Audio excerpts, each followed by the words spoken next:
Profound Conversations is a listening and dialogue space which brings foremost thought leaders into a conversation to grapple with the vexing challenges of today's world.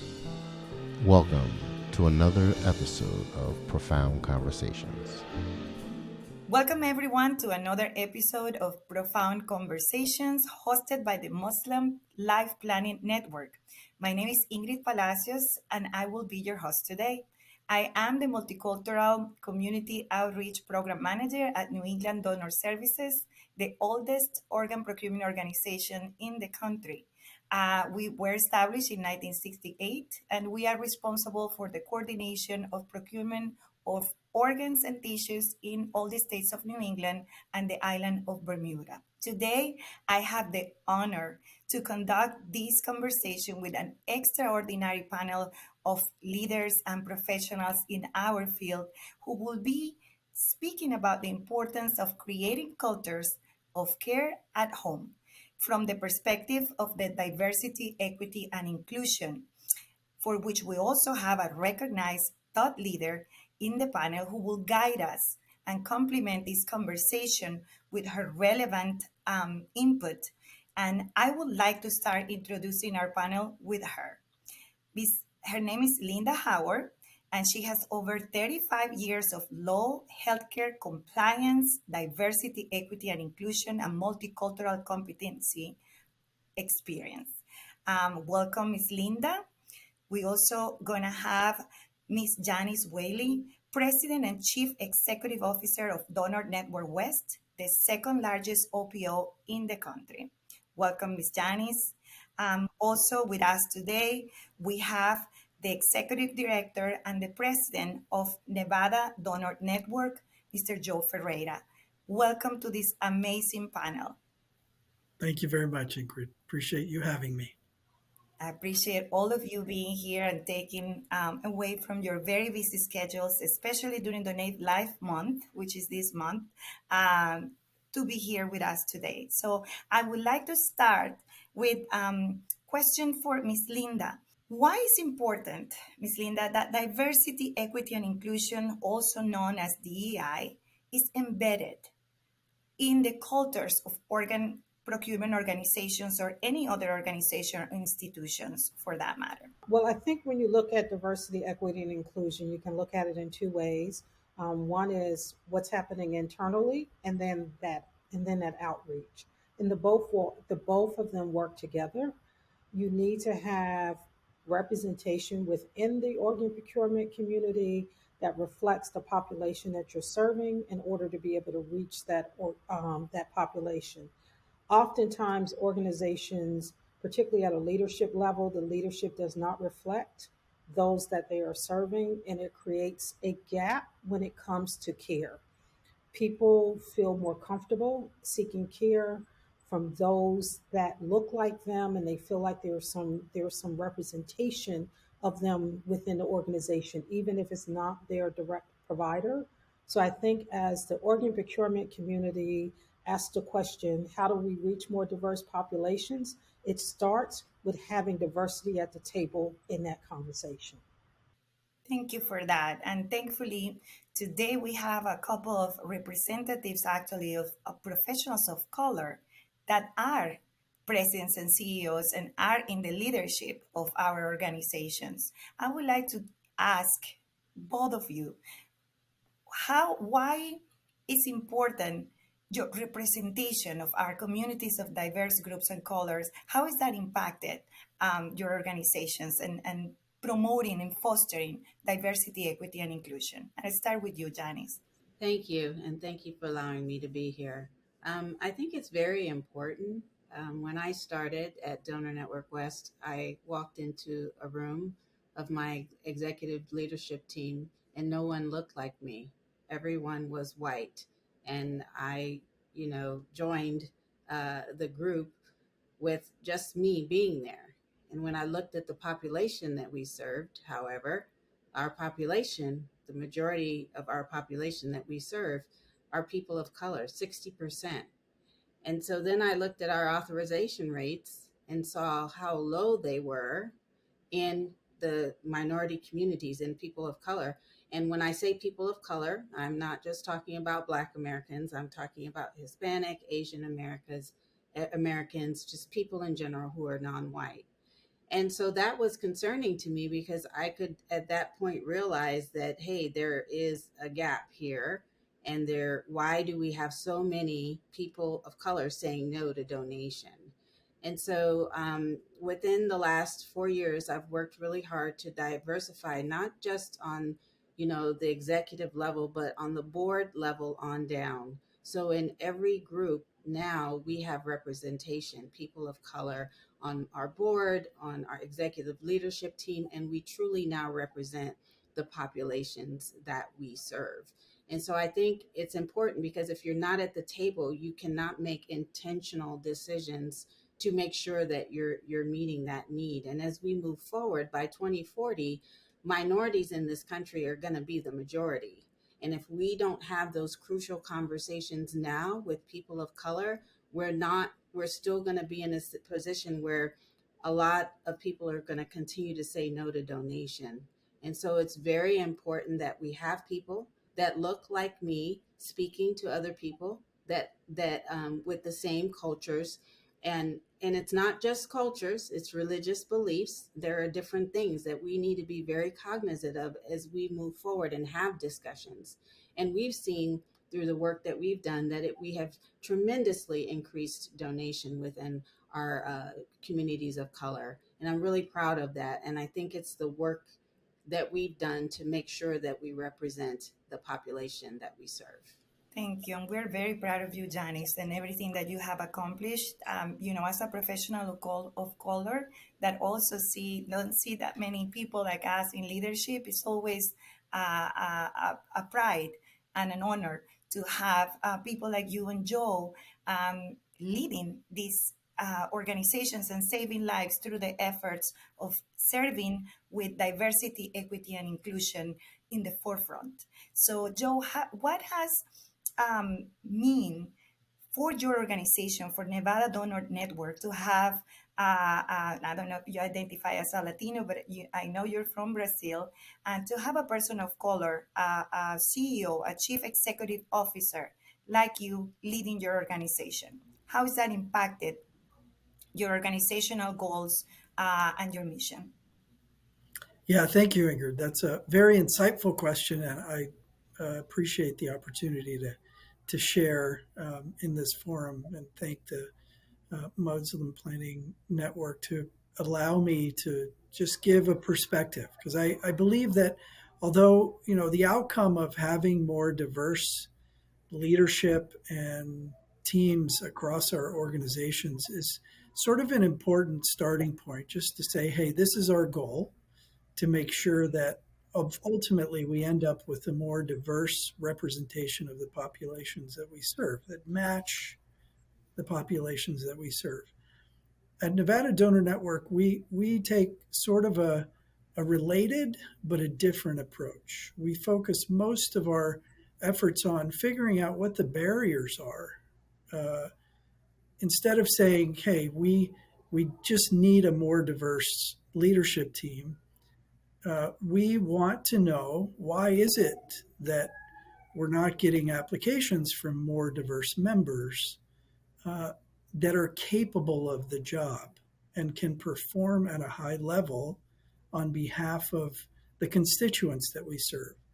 And so when we started on this trajectory of making sure that more diversity is represented, we looked at our policies and procedures. And that was something we did intentionally to make sure that there weren't barriers to attracting people of more diverse backgrounds.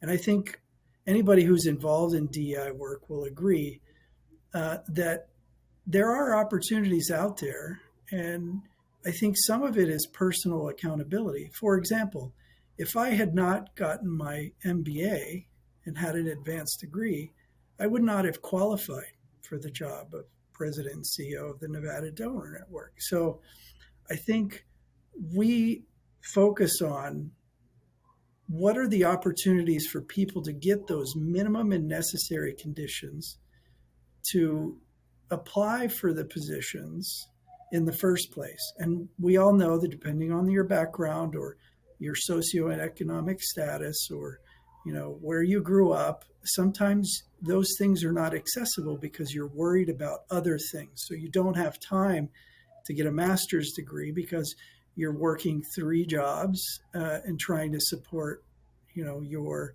siblings, or your parents are trying to support their kids, and that becomes a barrier to allowing diverse people to qualify for the positions in the first place.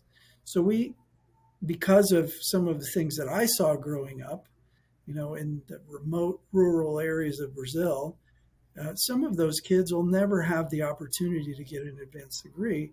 And so when we started this work, we recognized that we needed to focus on how do we invest in people. First, identify them if they have the capacity, the will, the work ethic to want to ascend to levels of leadership.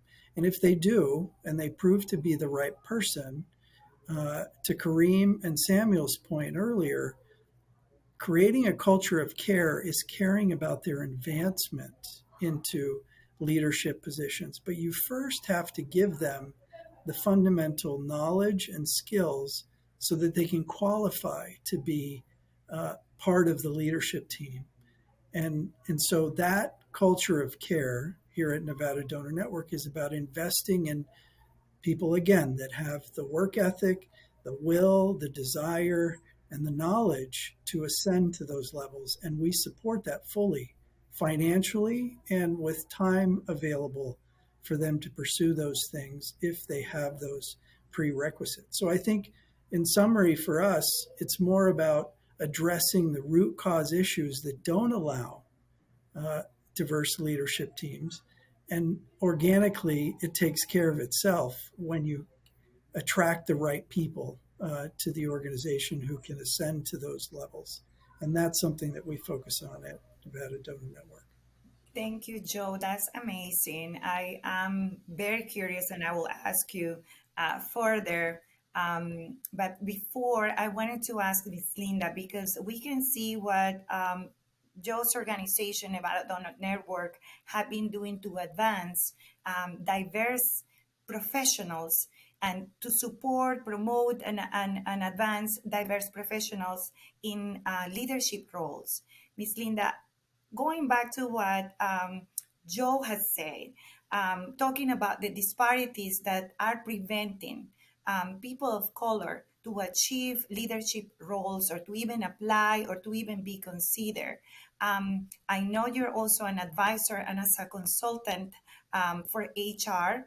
I would like to hear your thoughts about how people of color like myself, like people that are wanting to be in leadership roles but are in without our control, part of those disparities. What are your thoughts on that? How can we overcome those barriers that are stopping multicultural talent from achieving leadership roles? Okay. All right. So first, let me say that just having um, Janice and Joe, it's good to see both of you in those roles. I guess it was probably about 6 years ago when I asked the question to someone that was in the organ procurement community, when they said, "Hey, we want to be able to reach more people of color. We want to be able to reach more people, more of the Muslim population."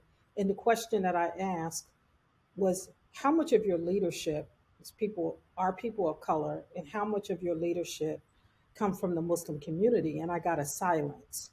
Now, I don't know whether that meant that there was no one in place in terms of CEO roles, or very few that particular individual couldn't name one. So I'm happy to see that there's some representation here in this conversation. And and Joe, I agree with you that I think that the talent has to be developed and to be able to create pathways for people to be able to rise up in the organization. But I don't think that there is currently a shortage of people of color that are qualified for the position. I think a lot of the work has to do with those that are recruiting for those positions. Sometimes one of the education sessions that I do is addressing areas of bias when it comes to recruitment and hiring and also retention. And a lot of times that work needs to be done with those who are actually doing the recruiting. Where are you putting the word out in terms of the position? Are your criterias for the position necessary criterias? Are the criterias actually creating the barrier, even though the criterias are not necessary for performing the job? So I think two things has to happen. There needs to be the work with those that are hiring, and it also needs to be able to create those pathways, particularly within the organization, for people to be able to move up within the organization. But my experience is there's no shortage of people of color to fill CEO positions. The problem is that we're not reaching them, and it's the personal bias of those that are doing the hiring. Not even just the CEO role, Linda.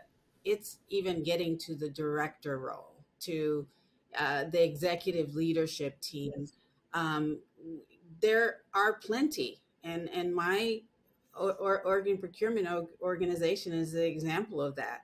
I've promoted 3 or 4 people from within the organization to vice president roles who just were never looked at, but they were well qualified. And what you'll find is that most people of color, because of the way we're brought up, and perhaps I should just we can talk about Black people today, we're lettered, numerous letters behind our name, numerous education. We go above and beyond.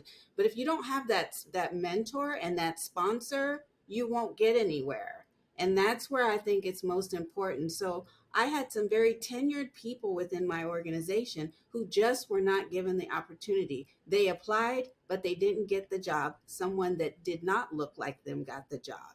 And so I had to go and look at how we were hiring, what was the process, and take out some of the noise. Was people saying, oh yeah, I met this person at a bar, and then all of a sudden they work at the organization. And that's a fictitious story. I just made that up to give you an example where people are more prone to gravitate towards people that look like them versus branching out, being uncomfortable, and giving others the opportunity. And what it's done for our organization, it's not just about diversity in color, it's diversity in thought, and bringing to the table people's beliefs and the cultures that they've been brought up. And it helps when we talk to families, because we can be educated from within. And so I agree with you, Linda. There's a lot that goes into that. But I had well qualified people within my organization who just were not given a chance. And then I became a sponsor, meaning I looked to see were they qualified. I just didn't hire people that weren't qualified. That's not how we do things. But I did identify what is going on in the application process. Is it a fair process? Are we making sure that more than one person is responsible for making the decision, um, to ensure that those things were taking place? And so, and all of them were high performing, nothing that would not allow them to do the job. And so you're right, they're there. And then where are you going to recruit? Um, did you ever talk to any HBCUs or, any of the community colleges that generally has a lot of diverse people? Are you conducting work fairs to talk about the job? Do your job descriptions reflect what you're looking for, or do they prevent people from applying because they see that one thing that perhaps is something that you can develop in that person when they get in the position? And so we have an emerging leaders program now at our organization. And anyone, one of our second class, I think, is coming up in a couple of weeks. And anyone in the organization that is interested in leadership can go through this program so that we cultivate the culture that we want in leadership in them during this program. And then when positions become available in leadership, they're able to move into that role. And so I can't tell you how impactful that has been to the staff, because we are actually investing in them. We're making sure they have what they need to get to that next level. So I totally agree with you. It's really not about, most of them are qualified. It's about giving them the opportunity. And I had mentors and sponsors. There's no way that I would be in my role if I did not. And we have to in turn do that and help people of color who want to work hard, have the education that they need to be in the role. We have to do just that too as well. I think the word that's coming to me from what Joe, Linda, and you, Janice, are saying is being intentional on Yes. every effort that we're putting out there, right, in our organizations. Intentional when we're recruiting talent of color, intentional when we have them, and how do we support, promote, mentor the talent of color or diverse thought for growing within our organizations, because ultimately, for what you have been saying and also my own experience in the two procurement organizations I have worked in, that matters. That representation impacts directly the families that we're serving and the demographics that we're serving in our service area.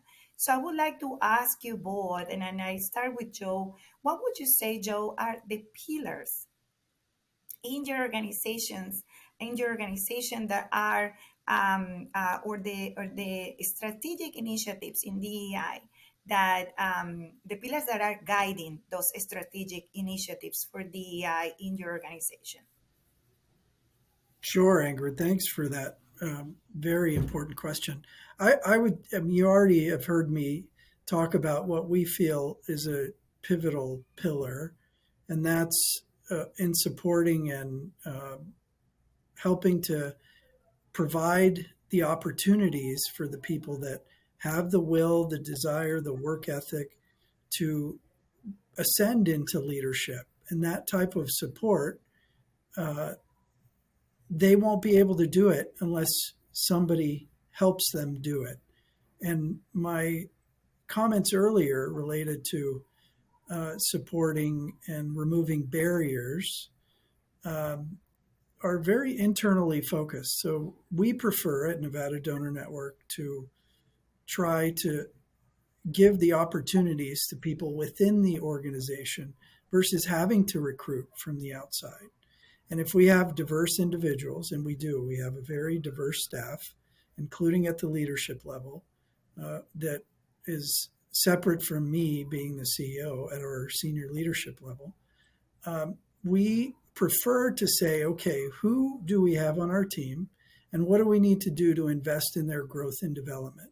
And even if it takes a year or 2 years, we go that route versus having to recruit, because Nevada is in the top 10 in terms of the most diverse states uh, in the United States. So we have the opportunity to recruit uh, talent at entry level age and develop them. And that is why we've decided we're going to focus more on the internal support and investment in people that are in diverse populations to grow our own. And if we happen to have a position that we don't um, have that kind of diversity or talent that is growing into that position, then we do need to look elsewhere. And we have very diverse, um, sort of diverse, focused recruitment efforts that eventually lead to finding some of those talented people.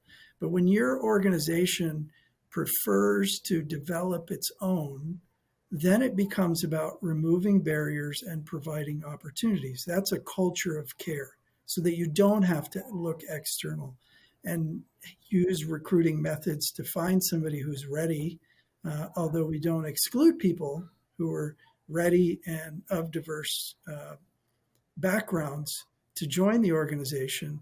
We prefer to grow our own. So I think one of the pillars is identifying people of diverse backgrounds, trains of thought, and then investing in them over time so that they're ready to ascend into those positions. And you don't have to do much work in trying to acquire them from other areas because they're from the local population that you serve. So they have a fundamental knowledge of the community that they grew up in. They have a diverse background or train of thought. And you've already invested in the education about the role and the organization. And I believe it starts there.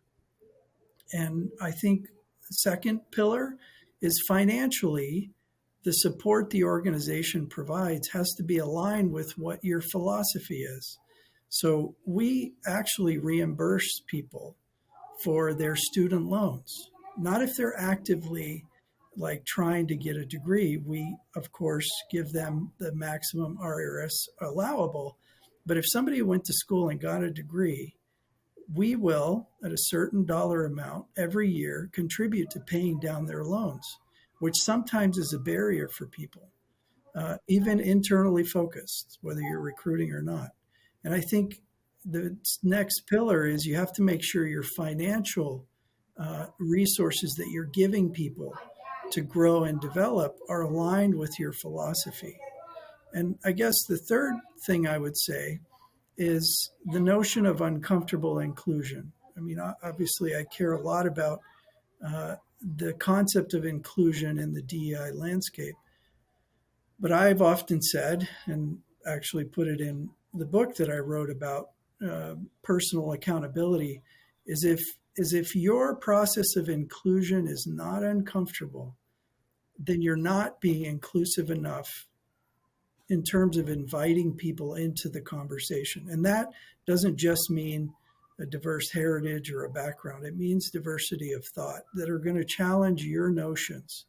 And so I think that's an important pillar is we all need to push our zones of comfort and discomfort to be able to invite those people that we've developed and nurtured, mentored, whatever you want to call it, and actually invested in them to let them tell you where things are going wrong and then actually act on that kind of uncomfortable inclusion when you get the feedback.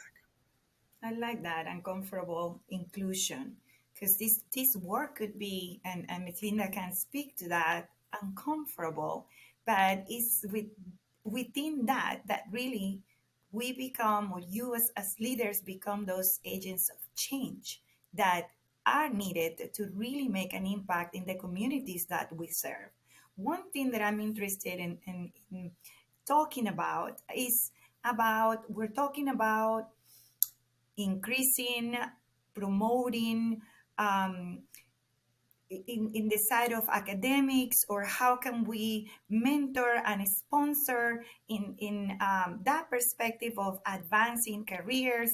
What are we doing, or what are you guys doing in your organizations? And I want Ms. Linda to help me with this too, with this concept on fostering psychological safety for this talent, because it could be an emergent leader program here. It could be this criteria for other people to, in the case of Nevada Donor Network, to foster and try to support leaders.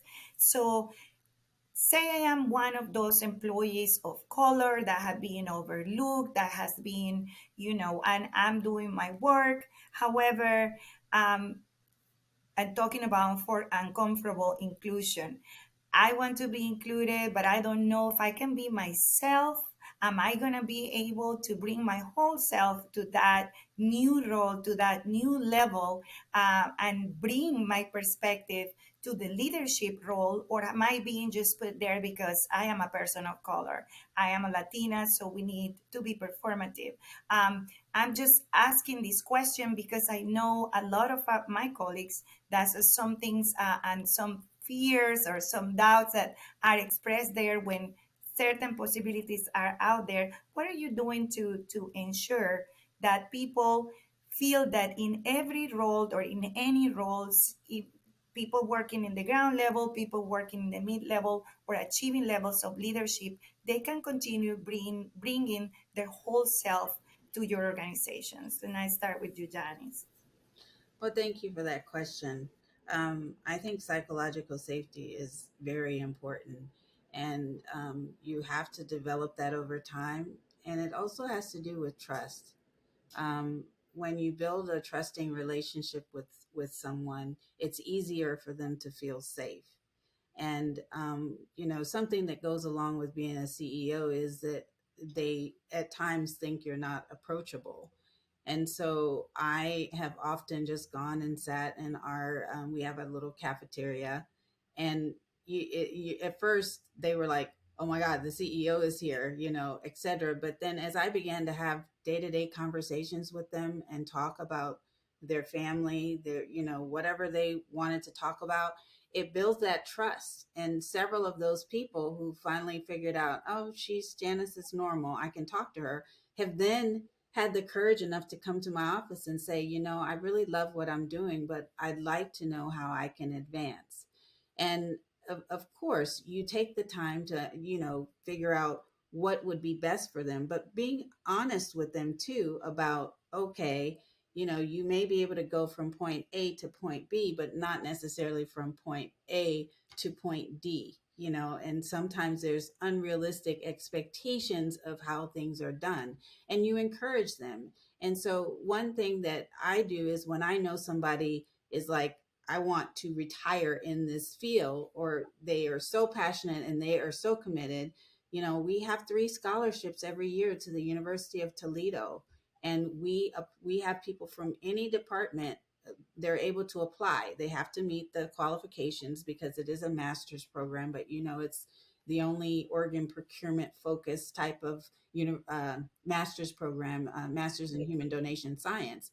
And so we afford 3 people in our organization every year to go through this program, and we pay for it. There's no cost to them. We do ask them that they have to come back and at least work a year. But to receive a master's degree, that is totally, amazing. We also make sure that there are different leadership programs, the Gift of Life Institute. Every year we have 3 people that go through that program too as well. And I think it's important for them to see that. We also have a very robust tuition reimbursement plan where people get up to $6,000 a year to go to school, because I hear from people all the time that are well into their 30s still paying off their student loans. So I applaud you, Joe, for finding a way to help with that. I never thought of that. But just creating an environment where people trust you enough to share with you what they want to be. And I had somebody come in my office and say, I want to be you one day. I want to be the CEO. And I said, okay, let's talk about it. And they later told me, oh my God, I didn't know if you would receive that well. And I was like, why? We need people to want to be in this role. It's a hard role, and we should be honest about that. But we need people who are dreaming that big, but then you help them cultivate all the skills and the knowledge that they need to get there. I was fortunate, and I think Joe and I share this. We started out as coordinators. And so we have a broad perspective and an intimate knowledge of how we work and what we do. In those days, and I don't know that Joe wants me to date him, so I won't. I'll just speak for me. We did multiple things. We didn't just do one part of the job, which has now been separated out. And when I started, I talked to families. I did HD, hospital development. I did multiple roles because it was a one-stop shop. And now it's more, and it should be, because the days of that are far gone. And that's because we do a lot more donors now. So I totally understand the shift. But I think that's important that they find time to be exposed to those other areas. That's what makes an effective leader. So I think, and I'm confident that Joe would feel the same way, when you're talking to your employees, they know you've done the job. You understand what it's like to be up, and now they only do 12-hour shifts, some of them, but we used to work 24 hours. And so we probably are more geared to support our teams a whole lot better because we understand the work on all levels. And so I think just ensuring that you have those candid conversations allows them to then move forward, and feel safe, and not threatened, and are able to do whatever it is their heart desires as far as their profession is What they concerned. want to do. That's awesome. Yeah. Miss Linda, could you um, give us a little bit of more guidance when it comes to foster psychological safety, and what is that important to continue promoting, supporting diversity, equity, and inclusion in our organizations? So I know we've been talking a lot in this conversation about people of color. So I want to just expand the concept of diversity beyond race and ethnicity. And so I think you mentioned, and I just wrote it down. You said for people to continue to bring their whole self to work, and I want to just take exception to that because a lot of times people don't bring themselves their whole self to work. So it's not about continuing, it's about getting people to start.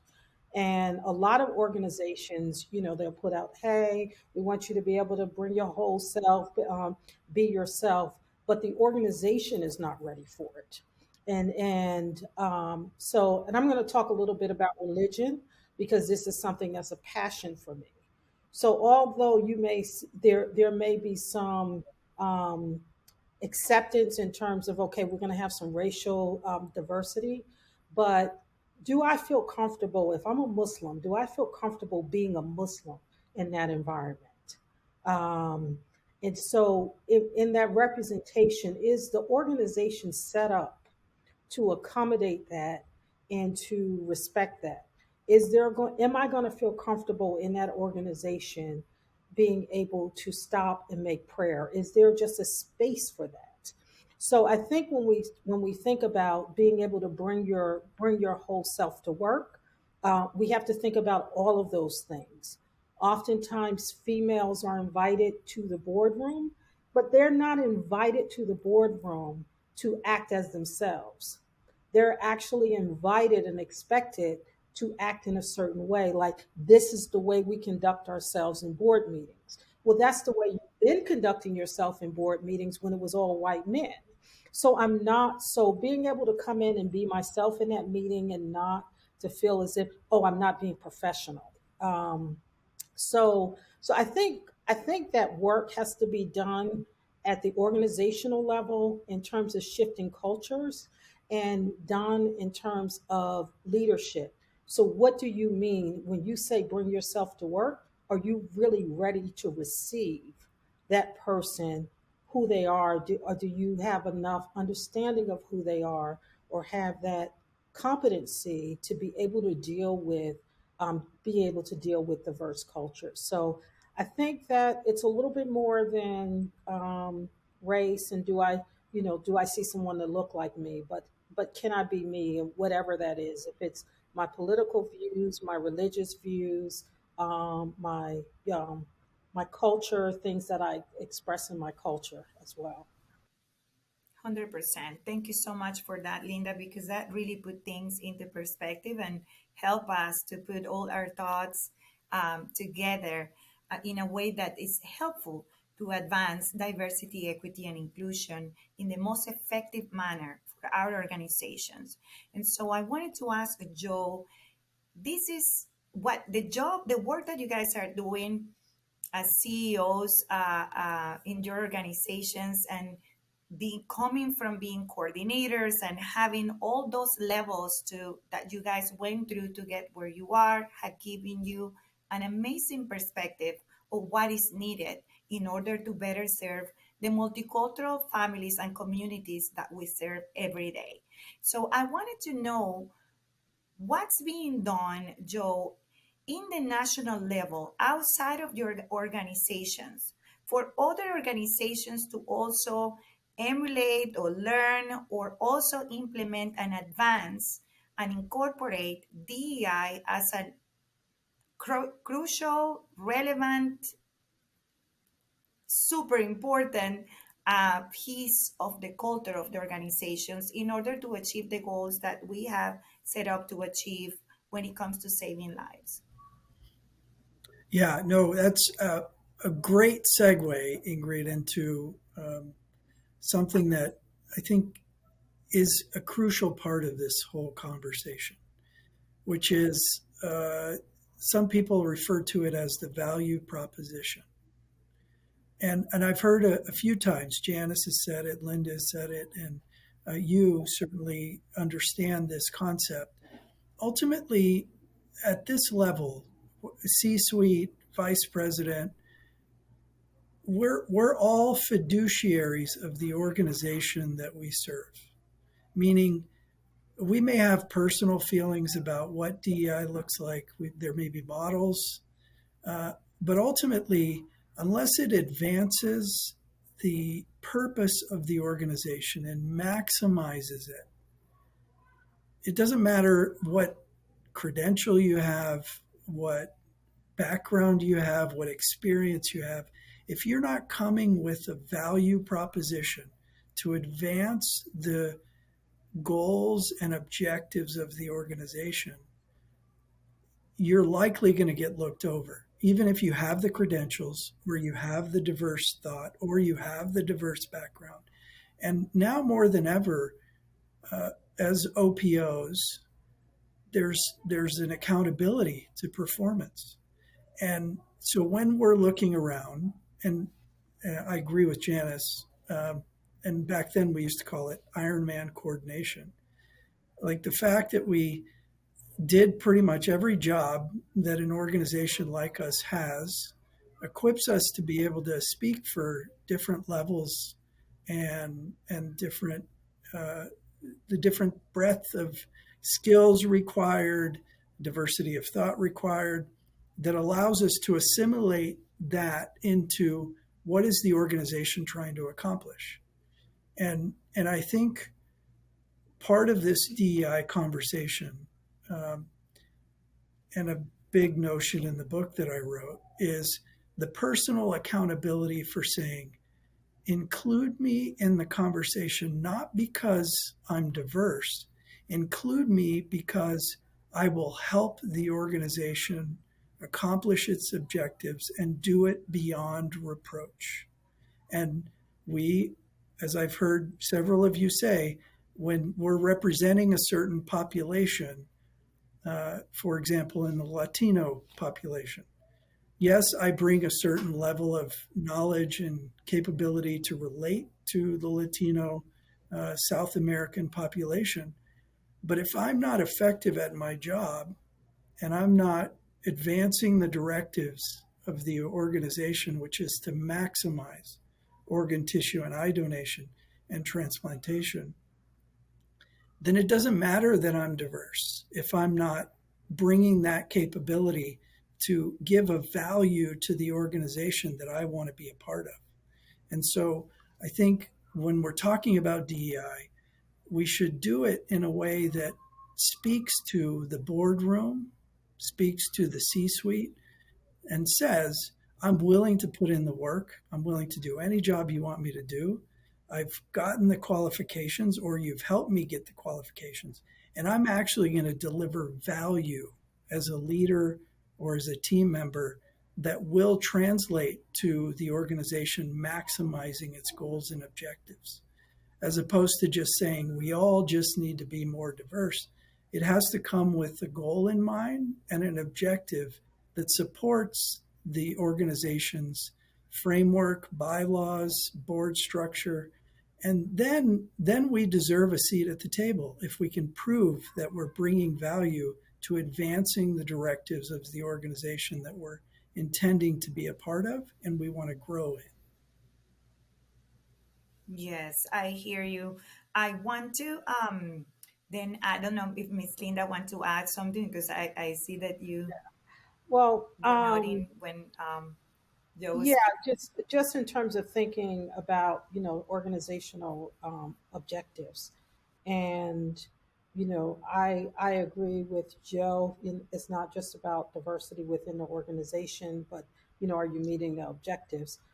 But, that diversity within the organization also needs to be tied to what are the mission of the organization, as well as some of those regulatory requirements. And so, I put on my compliance hat as well when I think about these issues. In Are you reaching the segments of the population that you should be reaching?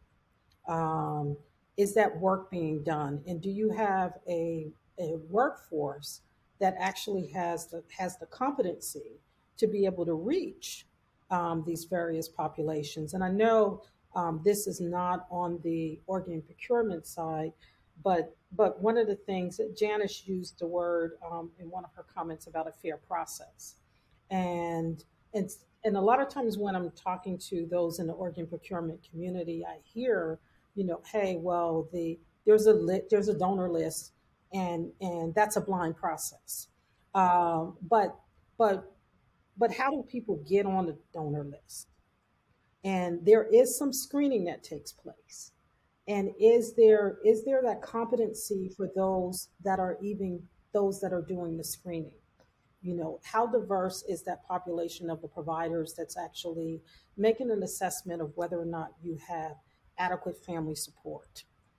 Whose definition of family um, is that? So I think that those conversations around diversity is not just about what's happening within the organization, but how does that translate in terms of the work that you're doing, being able to reach the populations that you need to reach to get people on the list, to get people to agree to be donors, and then how are you handling their families? Is there a competency there to handle the families of those that agree to give donations?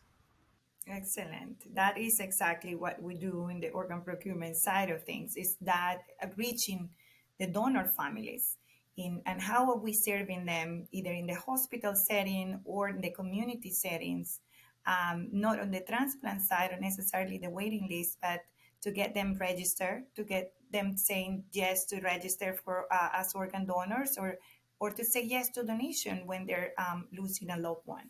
So that's, I feel that Janice and Joe talking about all the efforts that your OPOs have been doing internally, and that's what we're talking. This is the core theme of today, is about creating those cultures of care at home, meaning internally in our organizations. So we are supporting, recruiting, and putting out there the diverse and competent um, workforce to better serve our multicultural communities.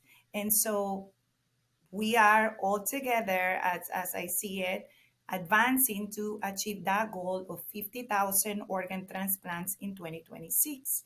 My question, and I go back to then the panel, is how are you, as leaders in your organizations or leaders in the national level, supporting or urging other, or collaborating with other OPOs and other organizations and all other leaders to implement what it works, what is going to take us to achieve that level, that goal that we all have in the national level, which is the 50,000 transplants by 2026.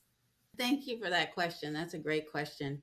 Um, Over the last several years, I've really worked hard to partner, just not just with industry organizations, but also outside of organizations that can be really impactful to what we do. I recently just spoke with Fortune Brainstorm Health here in LA. It's a conference that talked about healthcare issues, and primarily it was about diversity. And so here you have healthcare organizations now realizing that how can we diversify our groups, because we see that patients communicate better when they're speaking with someone that looks like them. And so I thought it was pretty interesting, and they wanted to hear my perspective, because if you think about it, we have to be in partnerships with healthcare institutions. Sometimes what they do impedes our ability to reach the family. For example, and it's happened so many times in my career, African American families grieve differently. And the minute they start screaming and yelling on the unit, guess who they send? They send security. That's not acceptable. That's how they grieve. An appropriate way of approaching this is someone to come in and say, hey, we want you to spend as much time as you need with your loved one, but you have to tone it down because there are other patients and other families that are here in this space. Let me try to see if I can get you another place that is more private. Um, because when you call the security on Black Americans, it incites fear and it also makes them very angry and they don't want to talk to anybody. And so those are the cultural things that we have to be mindful of. And I was glad, Linda, you brought up the fact that are we looking at people who have different religious beliefs? We just went through Ramadan for our Muslim employees. And so we knew that it wasn't a good idea for them to only have the cafeteria to go to in during their break time. So we found another area so they didn't have to smell food all day while they were doing their Ramadan, their fasting. And so and then we also provide a quiet room that can be used by them for prayers. So all of those things that helps with retention. If you have an employee who has specific religious or dietary needs, we're obligated to find ways to make those things happen for them. And so I think it's an ecosystem that needs to change. And if we have hospitals that are not practicing DEI, then it's going to impede that call about a donor. It may change the perspective of that family towards donation. And we oftentimes go into families that are so angry, and sometimes we can't overcome the concerns that they've had in the hospital to get them to say yes to donation. And so I think it's joint accountability, and also we need to be aware of people's cultures. We had a Buddhist family, and I could tell stories all day long. Um, but everyone on my team thought that they were resistant to donation. And I said, well, let's send so and so in, who I knew was Buddhist. She went in and talked to the wife of the potential donor. And the wife said, well, they're thinking about, taking him to surgery on this day, and this is our holiday. It was one of their religious holidays. And so, my employee said, oh, we can fix that. No worries. She was fine, did the donation, everything went well. And so it's about being aware, but she wouldn't say that to that nurse or whoever else was there. She only wanted to communicate that to somebody who understood her beliefs. And so I think we do have to step back and do those extraordinary things to bring back in the care of humanity and be respectful of people's viewpoints, their beliefs, all that stuff. That's what care is about when you are aware of how you can reach that person on their level and get them to a place where these people care. My loved one is going to leave here a hero because he's going to help save lives. And all the myths and misconceptions that and the distrust of the healthcare community goes away when you build that trust. And so I think it's a big system that we need to really look at. But I think we're going to be very challenged if we don't start hitting this head on and not being so superficial. And people talk about DEI all day long, but they haven't done it. They don't really do it. It is the new buzzword. And I think we got to get past that and really be looking at what are we doing in the organization to achieve it. 100%. And thank you. And I will add to that also the importance of having staff that speaks different languages. Because me working Absolutely. with donor families for 8 years, I had the same experience. They wouldn't talk to anybody, and then I will show up, and we will be saving several lives with one donor. And so And we have to be intentional though in the recruiting of people with multiple languages, with different races, neurodiversity, and so on.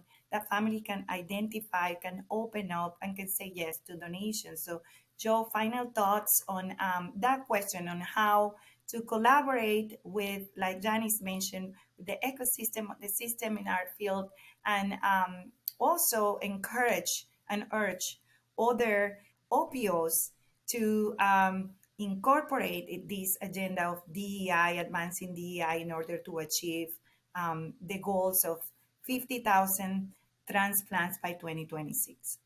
I would say, based on that insightful question and call to action, um, I think the only way that we get to 50,000 transplants by 2026 is being inclusive of people beyond the organization.